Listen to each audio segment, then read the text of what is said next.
이 세상 어딘가에 있을 그런 사람이 되십시오라는 제목으로 하나님 말씀 증거하고자 합니다. 기약 없는 미래가 주는 불안감이 점점 커지는 오늘날 우리 시대가 아닌가 생각합니다. 햇빛은 찬란한데 우리 마음은 요즘 자주 먹구름이 들이오고 있습니다.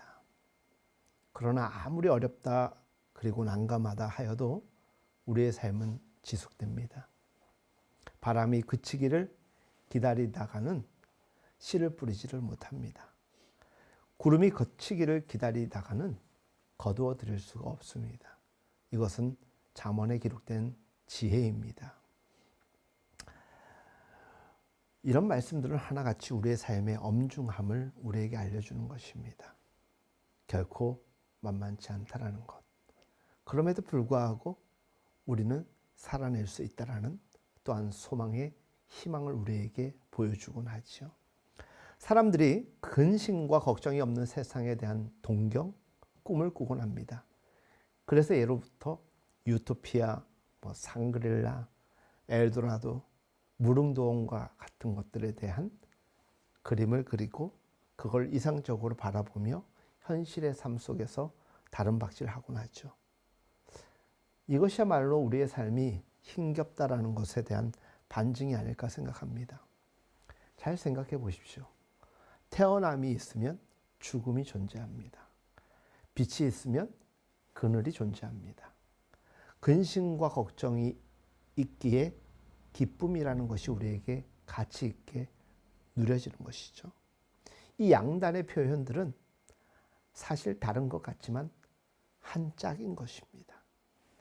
인간이라는 존재는 그 양극 사이에서 살기 마련인 것입니다. 모든 인간의 숙명인지도 모릅니다. 근심에 사로잡힐 때 사람은 고립감을 느끼곤 합니다. 혼자라는 생각에 골똘하게 되지요.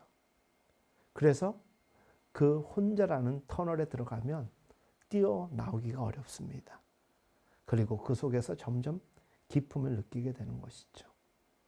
그래서 우리 스스로가 그 존재의 자리에 대한 인식을 하는 것이 매우 중요합니다. 동글이 그늘이 나쁘다라는 것이 아닙니다. 때로는 우리에게 고독이라는 이름으로 그늘과 동굴이 필요할 때가 있는 것이지 동굴에만 있어서는 아니 된다는 것입니다. 늘 밝음이라는 곳에만 있다 보면 사람들의 삶은 힘겨울 것입니다. 그 활동성에 지치기 마련인 것입니다. 너무나도 좋은 낮이 있기 때문에 쉼과 여유를 우리에게 회복시켜주는 밤이 존재하는 것입니다. 저는 가끔 엔도 슈샤쿠의 침묵의 비라는 글을 자주 떠올립니다. 사람들이 이렇듯 슬픈데 주님, 바다는 너무나 푸르기만 합니다. 여러분들 봄, 여름, 가을, 겨울 저마다 계절별로 바다의 색깔이 다른 거 아십니까? 저는 개인적으로 겨울 바다를 굉장히 좋아합니다. 그리고 그 색감에 언제나 제 마음의 활기를 가져오곤 합니다. 무심한 자연은 도무지 우리가 겪고 있는 일에 대하여서 관심이 없는 듯 시간이 그리 빨리 지나갑니다. 그리고 자연의 변화도 참으로 빨리 우리로 하여금 변화를 느끼게 하곤 하죠. 여러분들 젊게 사십시오. 젊게 사는 사람들과 젊게 살지 못하는 사람의 차이 가운데 하나는 이 계절의 변화에 대한 마음의 자세, 느낌이라고 하죠. 봄, 여름, 가을, 겨울 각각의 색상과 느낌을 가지고 살아가는 사람들이 있는 반면에 이 봄, 여름, 가을, 겨울이 딱 두 가지로 표현되는 사람이 있습니다. 춥다, 덥다. 여기서 후자처럼 춥다, 덥다로만 느끼고 살아가는 사람들이라면 우리의 인생은 노년기에 접어든 마음의 상태라는 것이죠. 하지만 봄이면 봄대로 보여지는 것들로 인하여 행복하고 여름이면 여름대로, 가을이면 가을대로, 겨울이면 겨울대로 저는 여러분들의 이 오감이 늘 살아있기를 간절히 바랍니다. 생각해보면 자연의 그 무심함이, 시간의 그 무심함이 때로는 고맙기도 합니다. 때로는 시간이 좀 빨리 갔으면 좋겠다라고 여겨지는 때도 있지 않습니까? 생각하기 나름입니다. 내 마음의 자세에 따라서 내 주변에 대한 해석이 달라질 뿐인데 좋은 쪽으로 생각하면 좋은 일들로 보여지기 마련인 것입니다. 그럴수록 더더욱 우리는 현실에 대하여 냉철하게 분석함을 같이 동반하여 살아낼 수 있어야 되는 것입니다. 근심과 걱정에 사로잡힌 사람들, 자기 속에 있는 가장 소중한 보물을 인정하지 아니하고 또 보지 못하는 사람들입니다. 나라는 존재가 얼마나 소중한 사람이고 나라는 존재가 얼마나 뛰어난 사람인지 스스로가 인정하지 않는데 그 주변에 있는 이들이 어떻게 스스로를 인정해 주겠습니까? 자기 속에 있는 가장 소중한 것들을 여러분들 찾아내십시오. 하나님은 예외 없이 모든 사람들에게 그 귀한 능력과 존재적 가치를 허락하여 주셨기 때문입니다. 그것을 하나님의 형상이라고 이야기합니다. 그리고 그것은 우리로 하여금 더 나은 삶에 대한 가능성을 열어주는 굉장히 중요한 에너지가 되는 것이죠. 길을 걷다 보면은 표정이 아주 밝고 선한 사람들을 우리는 보곤 합니다. 그런 분들을 바라보면 여러분들 기분이 어떻습니까? 좋지요. 행복해지죠. 그래서 이콘 화가들은 성인들을 그릴 때 후광을 함께 그렸다고 합니다. 왜 그렇게 그런 사람들의 주변에 후광을 밝게 넣어야만 합니까? 라고 물으니까 화가들이 그렇다고 합니다. 뭐라고 얘기를 하냐? 그런 존재들의 내면의 그 밝음이 그림으로 표현이 안 되니까 겉으로 그것을 표현해 준 거라는 것이에요. 근데 정말 어떤 사람을 보면 후광이 비쳐 보이는 사람이 있습니다. 정말 그 사람 주변에 빛이 나서입니까? 아니죠. 그 사람에 대한 긍정과 존중이 있으면 그 사람이 그렇게 보이는 것이에요. 이번 주에 제가 아는 목사님의 사모님의 어머님이 소천하셔서 장례식장에 다녀왔습니다. 함께 가셨던 목사님이 돌아오는 길에 저한테 이런 얘기를 하시더라고요. 저는 목사님을 알고 지내면서 그렇게 긴장하는 모습을 처음 본다고. 왜 그렇게 좋아하는 목사님 앞에서 말이 없었냐고. 제가 너무나도 존경하는 목사님, 그 목사님을 장례식에서 배웠거든요. 그래서 제가 그 목사님께 그랬어요. 저는 차라리 많은 말을 하지 않아도 그 목사님에 대하여서 내 마음으로 느끼고 또 즐기는 행복으로 늘 마주했으면 좋겠다고 이야기를 했습니다. 저에게 그 목사님을 보면 언제나 곁에 후광처럼 보여지는 것들이 있습니다. 근접하기 부담스럽고 그럼에도 불구하고 생각하면 따라가고 싶고 또 저의 목회의 롤 모델로서 언제나 배우고 싶은 그런 목사님이죠. 우리들 주변에 보면은 그런 사람이 있습니다.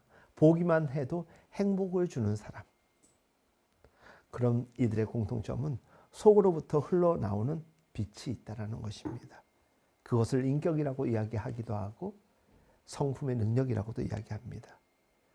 그런 존재들이 있으므로 세상이 정화되는 것입니다. 우리들 주변에 정말 꼴도 보기 싫고 말도 썩고 싶지 않은 사람들 있지요. 그렇죠? 그런 사람들만 가득하더라면 세상 얼마나 재미없겠습니까? 근데 우리에게 오아시스와 같은 존재들이 얼마나 많은지 모릅니다. 이 세상 어딘가에 남아있을 남이야 알아주든 알아주지 않든 착한 일을 하는 사람들이 있습니다. 이 세상 어딘가에는 탐욕과 분심을 누르면서도 얼굴이 늘 밝은 사람이 있습니다. 이 세상 어딘가에는 청빈을 감수하면서도 덕행에 힘쓰고 여유로운 사람들이 있습니다. 이 세상 어딘가에 하늘을 바라보면서 이웃을 돕고 사는 것을 행복으로 고백하는 이들이 있습니다. 우리 눈에 보이지 않을 뿐 이 세상의 어딘가에 그런 존재가 살아가고 있습니다. 저는 그런 이들이야말로 하나님이 예수님이 찾으시고 기대하는 존재가 아닐까 생각합니다. 오늘 말씀의 제목, 이 세상 어딘가에 있을 그런 사람이 되십시오. 흔하고 흔한 사람이 되어도 좋겠지만 흔하지 않는 사람. 그래서 그런 사람이 되어서 나라는 존재 때문에 주변 사람들이 행복을 얻고 에너지를 얻을 수 있다면 그보다 더 선한 사람이 어디 있을 것이고 선한 능력을 베푸는 사람이 어디 있겠습니까? 남이 알아주든 말든 상관없이 착한 일을 하는 사람, 탐욕과 분심을 누르며 얼굴에 빛이 나는 사람, 청빈하게 살면서도 덕행에 힘쓰는 사람, 하늘을 바라보며 이웃을 돕는 사람, 바로 우리 그리스도인들이 바로 그런 존재가 되어야 되는 것입니다. 그들은 있음 그 자체로 주변의 많은 사람들에게 밝음을 주는 것이고 마음을 정화시켜주는 사람들입니다. 우리 마음의 변화는 그냥 일어나는 것 아닙니다. 그런 이들이 있음으로 인하여서 생각하게 되고 시도하게 되고 어느 순간 그런 존재가 되는 것입니다. 좋다, 싫다, 예쁘다, 밉다, 춥다, 덥다, 기쁘다, 슬프다와 같은 이 1차적인 이 지각을 우리의 마음의 자세가 어떠하냐에 따라서 그것이 늘 좋고 예쁘고 춥지 아니하고 따뜻하고 기쁜 사람이 있는 반면에 이 마음의 자세가 삐뚤어져서 늘 싫고 늘 밉고 늘 춥고 슬프게만 느껴지는 사람이 있다는 것입니다. 저는 믿음이라는 것이 바로 우리에게 이런 변화를 가능케 한다고 생각합니다. 세상을 따뜻하게 만드는 이들은 그저 팔자 좋은 사람들이 그래서 그런 거 아닙니다. 타고난 복이 아닙니다. 그들에게도 근심과 걱정이 분명히 존재합니다. 그럼에도 끊임없이 그들에게 드리워지고 쳐들어오는 그 어둠을 걷어내는 힘이 있는 사람들인 것입니다. 주님의 이름으로 물리치는 것이고 자기 마음의 긍정으로 물리치는 사람들입니다. 성경이 말하는 어리석은 사람 또한 존재하겠죠. 시련과 고통을 겪고도 아무것도 배우지 못하는 사람들. 그런 사람들이야말로 정말 그 삶 자체가 시련이고 고통인 것입니다. 하지만 시련과 고통을 잘 배우고 이겨내며 교훈 삼아서 삶을 살아내는 사람들은 그 어떤 고통과 시련과 그런 주제들에 섞인 사건이 벌어져도 이겨낼 힘을 찾게 되는 것입니다. 도가니는 은을, 화덕은 금을 단련하지만 주님께서는 사람의 마음을 단련하십니다. 오늘 오프닝 멘트에서 제가 이런 이야기를 했습니다. 하나님은 믿음이라는 것은 우리에게 무언가 우리가 바라는 것을 갖다 바쳐주는 것이 아니라 그것을 만들 마음의 자세, 노력을 우리에게 부어주는 것이라고. 주님께서 사람의 마음을 단련하신다. 왜? 좋은 사람 되게, 강한 사람이 되게 하여 준다라는 것입니다. 명철한 사람은 생의 부정적 계기 속에 담긴 속뜻을 헤아리는 사람입니다. 긍정으로 바꿔가는 사람인 것이죠. 그 고통 속에서 값진 보화를 찾아내는 사람입니다. 죽음의 문턱까지 갔다가 되돌아온 후에 동일한 어려움을 겪는 이들을 위로하는 사람들 우리 주변에서 찾을 수 있습니다. 그 힘겨움이 얼마나 큰 것을 알기 때문에 공감하며 지지해 주는 것이죠. 삶의 어려움을 겪었음에도 내 주변에 있는 이들을 더더욱 챙기는 그것은 그가 겪어보니 어떤 생각이 들었다. 바로 이런 것이죠. 내가 힘들 때 주님이 함께 하셨고 내 주변에 누군가가 와서 그렇게 해주더라. 그게 고마웠던 거예요. 여전히 힘들더라도 여전히 그런 존재가 내 곁에서 힘이 되어주고 있으니까 나와 같은 동일한 어려움을 겪는 이들에게 다가가서 내가 그런 존재가 되어주는 것이죠. 주님이 찾으시는 이 세상에 있을 법한 그런 사람, 이런 사람이라는 것입니다. 그분들이 감당했어야 될 삶의 무게, 눈물의 무게가 얼마나 컸겠습니까? 결코 가볍지 않았을 것입니다. 하지만 그것을 인격으로 신앙으로 바꾸었기에 그들의 삶은 향기로운 것입니다. 바울 사도는 그리스도를 따르면서 겪는 환난을 자랑했습니다.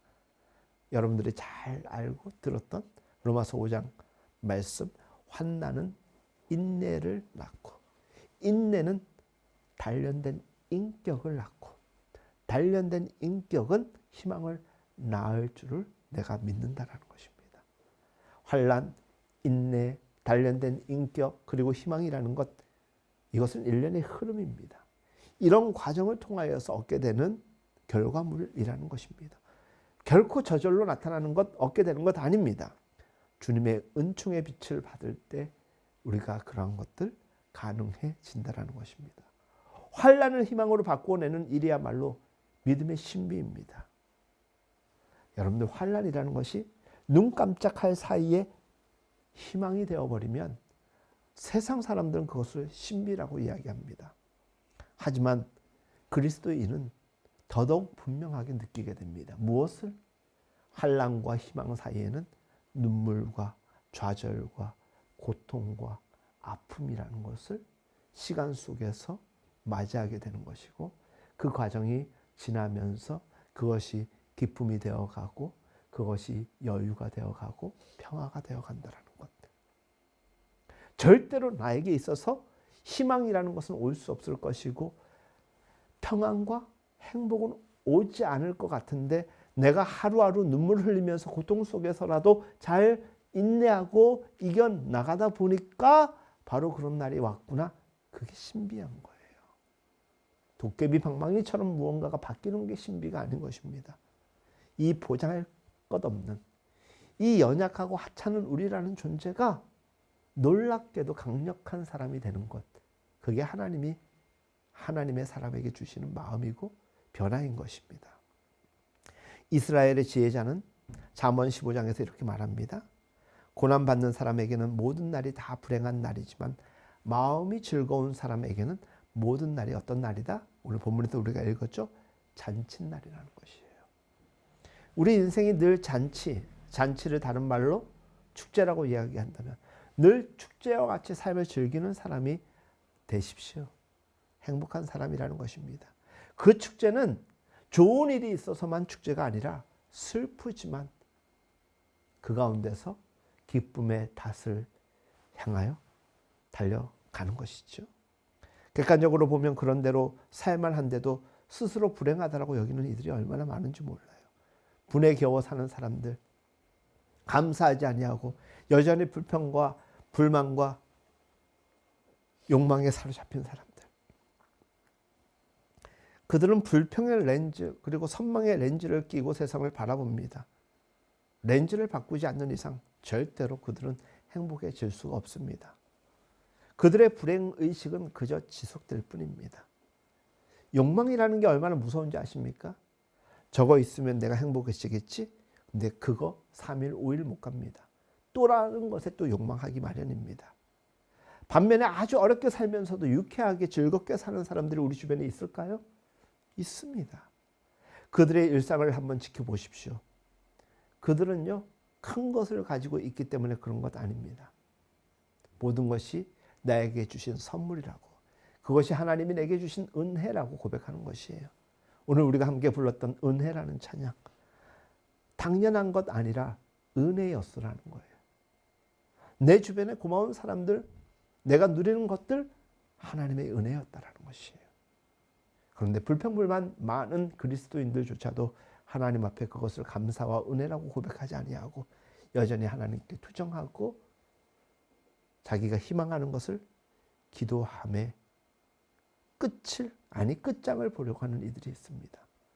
우리 그리스도인들은 욕망을 채워가는 존재가 아니라 욕망을 내려놓는 사람들이 되어야 되는 것입니다. 어떤 경우에도 힘든 일을 만나도 거기에 온통 사로잡혀 있는 사람이 있는가 하면 떨쳐버릴 수 있는 사람. 가끔은요, 인생이 너무 힘겨울 때가 있어요. 오늘 너무 쓴 인생인데, 하루인데 라고 느끼는 것, 그 자체로 여길 뿐, 그것이 전부로 생각되지 아니하는 사람, 건강한 사람인 것입니다. 사람들은 사는 일이 영 힘들어하고 또 곤태감이 밀려올 때면 어디 무슨 좋은 일이 없나라고 생각하며 찾아가는 이들이 있어요. 근데 찾아보면 또 절반의 미약인 것입니다. 있을 수도 있고 없을 수도 있고. 그러니 인생을 즐겁게 사는 방법 중 하나는 그냥 작은 일에도 함께 기뻐하고 축제로 여기는 사람들, 축제라 생각하는 사람들, 축제이기 때문에 축제가 아니라 축제라고 여기고 즐길 줄 아는 사람이 세상에서 가장 행복한 사람이 되는 것이죠. 예수님은 하나님의 나라를 설명하면서 잃어버렸던 드라크마에 대하여서 그것을 다시 찾은 여인의 이야기를 들려주셨습니다.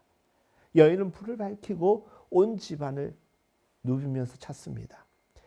그것을 찾을 때까지 샅샅이 찾다가 마침내 찾으면 그것을 가지고 벗과 이웃들을 불러서 한다는 이야기가 나와 함께 이 기쁨에 동참해 주십시오입니다.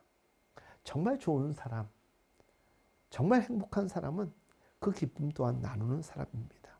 사람은 기쁨과 슬픔을 함께 나눔을 통하여서 서로 연결되어 있다는 것을 깨닫게 됩니다.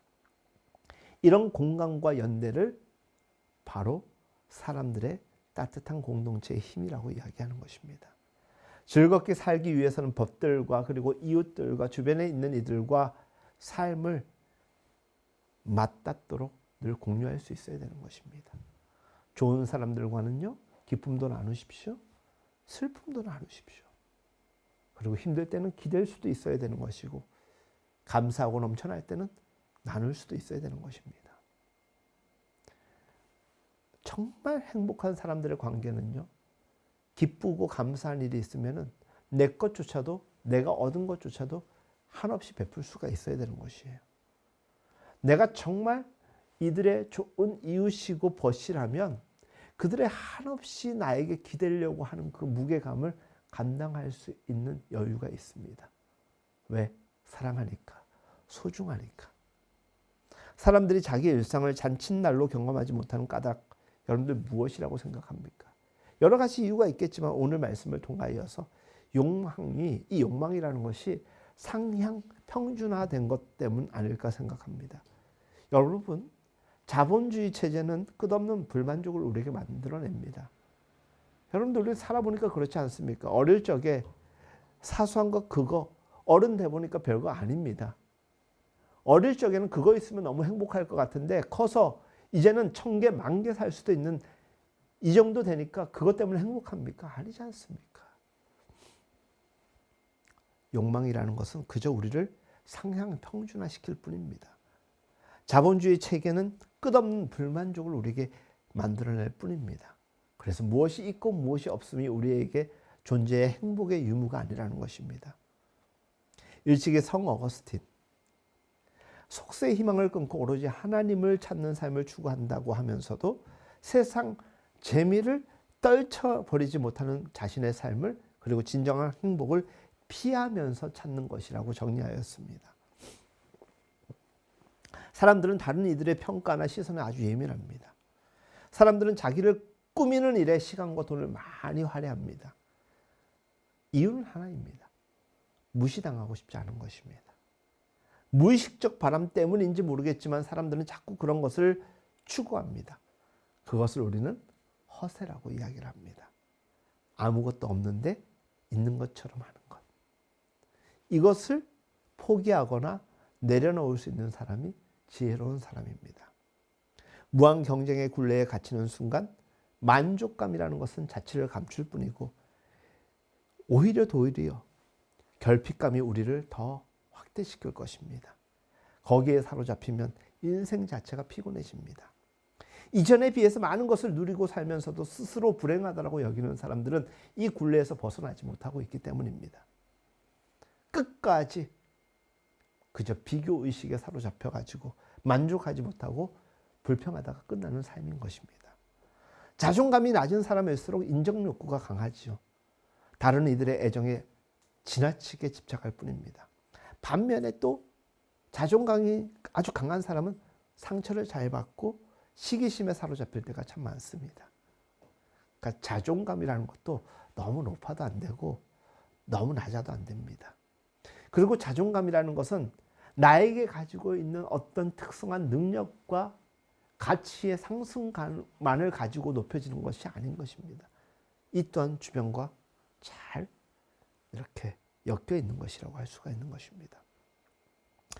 어떤 경우든 어떤 영혼을 바라보면서 자유롭지 못한 이들을 우리는 보곤 합니다. 그저 허세만 내려놓아도 삶이 가벼워질만 한데 그거에 발목 잡혀가지고 사람들 앞에서는 으시렁대면서도 아무도 없는 곳에서는 홀로 뭔가에 대한 결핍함에 굉장히 힘겹게 살아가는 이들.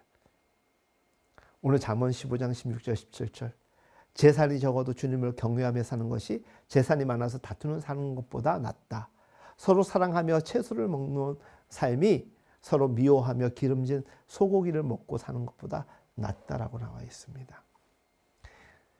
A 하는 것이 B 하는 것보다 낫다라는 문장이 반복되는 삶을 살아가는 이들 참 많죠. 똑같은 메시지의 변주라고 할 수 있습니다. 재산이 적은 것이 행복이라고 말할 수 없지만 재산이 많은 것이 곧 행복이라고 말하는 것도 잘못된 것입니다. 재산은 적지만 주님을 경외하고 이웃을 사랑하면서 살아가는 사람들, 그들은 결코 빈곤한 사람이 아닙니다. 반면 재산은 많은데 이기적이고 오만하다면 그는 진짜 가난뱅이일 것입니다. 원하는 것을 즉각 누리지 못하고 산다 할지라도 불행하다라고 여기지 않는 사람이 있는 반면에, 반대로 원하는 것을 다 누리며 산다 하여도 행복하다라고 이야기 못하는 사람들이 있습니다. 집에 들어가면서 싸우고 가족 그 어느 누구하고도 대화가 단절되어 있는 그런 가족들 강남에 많다라고 하죠.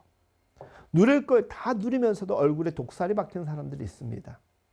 누릴 걸 하나도 누리지 못하는 여건임에도 불구하고 늘 웃음꽃이 피는 사람들이 있습니다. 어떤 사람이 행복한 사람입니까?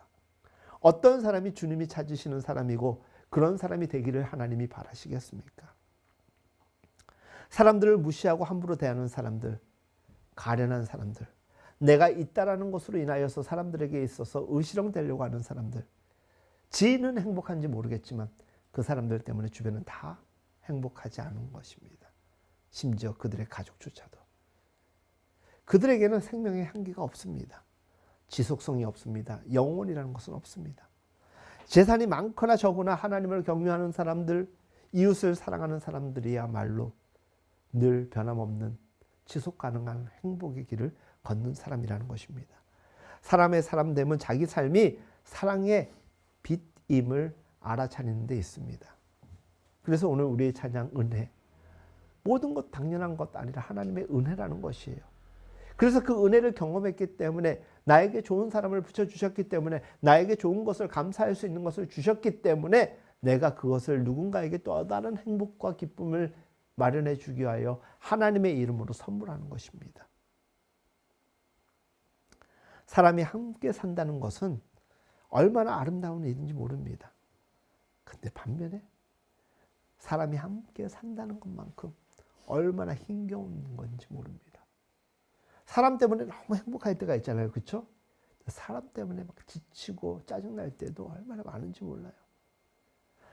여러 사람 때문이 아닙니다. 한 사람을 두고도 어제 그 사람 때문에 너무나도 행복했는데 오늘 그 사람 때문에 너무 힘들고 꼴도 보기 싫고 앞으로 단 한순간도 마주쳐보고 싶지 않은 사람들 있지 않습니까? 누군가 내 곁에 있다는 사실이 어떤 때는 아주 든든하게 느껴지지만 어떤 때는 아주 짐스러운 경우가 있습니다. 사람은 누구나 감정의 기복을 겪습니다. 가족이라고 예외 아닙니다. 가족 간이라 해도 사정은 마찬가지입니다.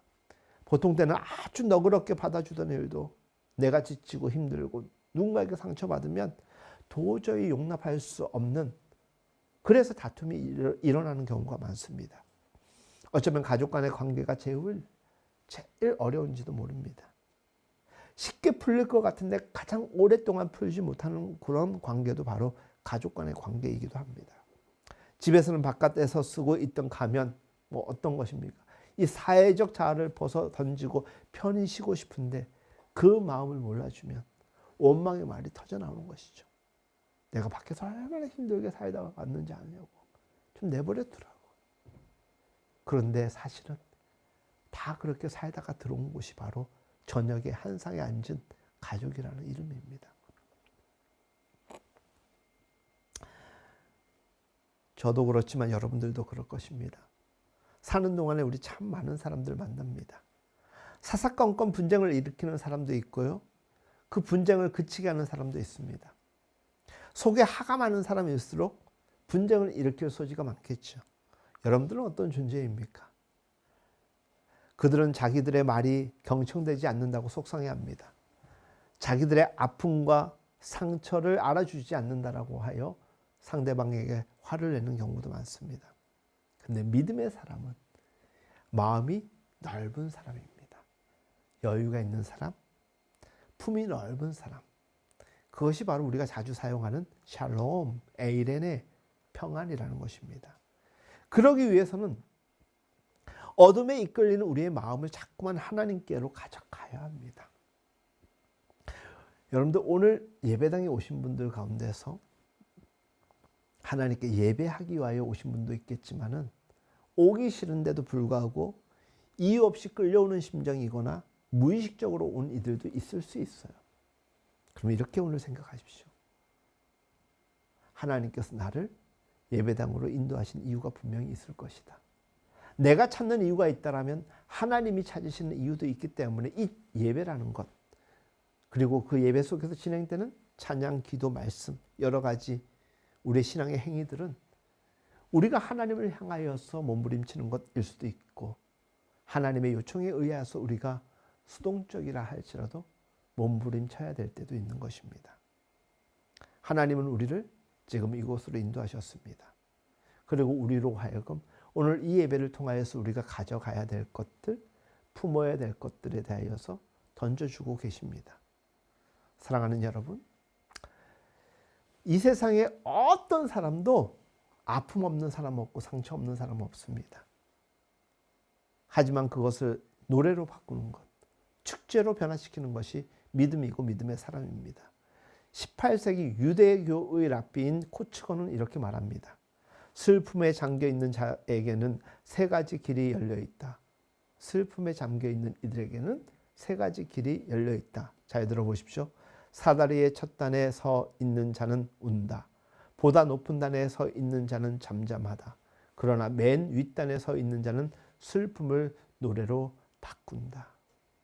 이겨내고 이겨내다 보면 층층이 겹겹 쌓여있는 그 슬픔과 모든 것들이 우리의 기쁨 아래 눌려져 버린다라는 것입니다. 슬픔과 고통을 노래로 바꾸는 사람이라야 행복한 사람이고 평안을 만들어가는 사람입니다. 오늘 설교를 시작하면서 제가 첫 번째 멘트가 이런 내용이었습니다. 기약 없는 세상을 살아갈 만큼 참 어려운 시대라고. 너무나도 어려운 시절입니다. 그렇게 더욱 우리는 하늘 빛으로 우리는 조율받아야 됩니다. 위로부터 주시는 능력을 공급받아야 됩니다.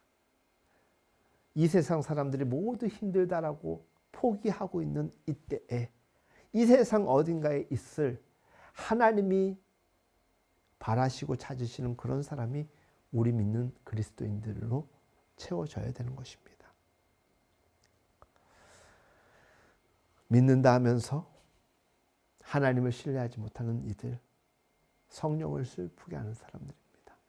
힘들수록 어려울수록 하나님을 더 굳건히 믿고 하나님의 도우심을 간구하십시오. 우리가 마음의 돛을 성령을 향해 펼칠 때 갈라디아 5장 22절 23절에 나와 있는 사랑과 기쁨과 평화와 인내 그리고 친절과 선함과 신실과 온유와 절제라는 열매를 맺고 살아가는 것이에요.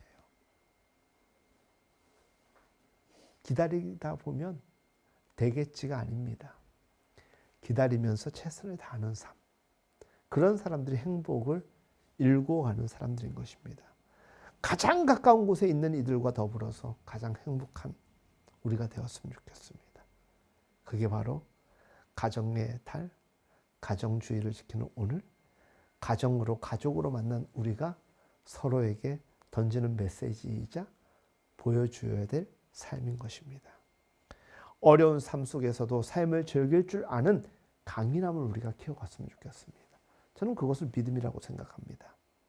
이 세상 어딘가에 있어 사람들의 마음을 밝게 만드는 사람, 무거워진 마음을 씻어주는 사람, 세상은 여전히 살만한 곳이라고 느낄 수 있도록 포기하고 있는 인생에게 희망이 되어주는 사람, 바로 그런 사람, 어딘가에 세상에 존재한다라면 바로 여러분들, 우리 그리스도인이 되어야 됩니다.